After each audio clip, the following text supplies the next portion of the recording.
ঈদের দিনে রাজধানীর বিনোদন কেন্দ্রগুলোতে ভিড় করছেন নগরবাসী। অনেকেই পরিবারের ছোট সদস্যদের আবদার মেটাতে ছুটে এসেছেন মিরপুর জাতীয় চিড়িয়াখানায়।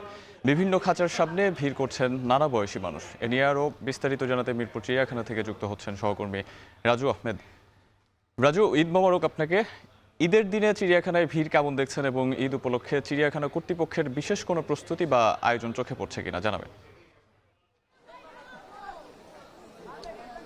সাহাব, ঈদের নামাজ এবং মোনাজাত শেষে মানুষের ঢল নেমেছে রাজধানীর বিভিন্ন বিনোদন কেন্দ্রে এবং সেই ঢলের ঢেউ যেন আসতে পড়েছে এই চিড়িয়াখানাতে। জানিয়ে রাখতে চাই যে দুপুরের পর থেকে চিড়িয়াখানাতে যেমন ভিড় লক্ষ্য করেছি আমরা, এবং সেই সঙ্গে এখন যদি একটু দেখাতে চাই যে প্রত্যেকটি খাঁচার সামনে ছোট বাচ্চা থেকে বড় সকলের যে ভিড় সেটি কিন্তু জানান দিচ্ছে যে আসলে কতটা উৎসবমুখর পরিবেশের মধ্য দিয়ে মানুষ তাদের ঈদ উদযাপনের যে চেষ্টা সেটি চালিয়ে যাচ্ছেন।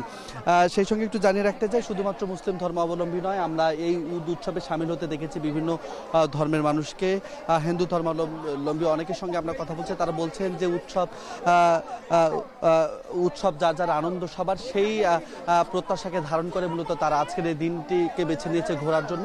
এবং বিশেষ যদি আয়োজনের কথা বলি, চিড়িয়াখানার প্রবেশদ্বার যেহেতু কয়েকটি, সেখান থেকে ভ্রাম্যমান কয়েকটি প্রবেশদ্বার তৈরি করা হয়েছে এবং প্রত্যেকটি স্থানে মূলত টিকিট চেকিংয়ের ব্যবস্থা রাখা হয়েছে কয়েক স্তরে, যাতে কেউ টিকিট ছাড়া প্রবেশ করতে না পারে। তবে এখানে আমরা বেশ কয়েকটি অভিযোগ পেয়েছি দর্শনার্থী যারা রয়েছেন তাদের কাছ থেকে।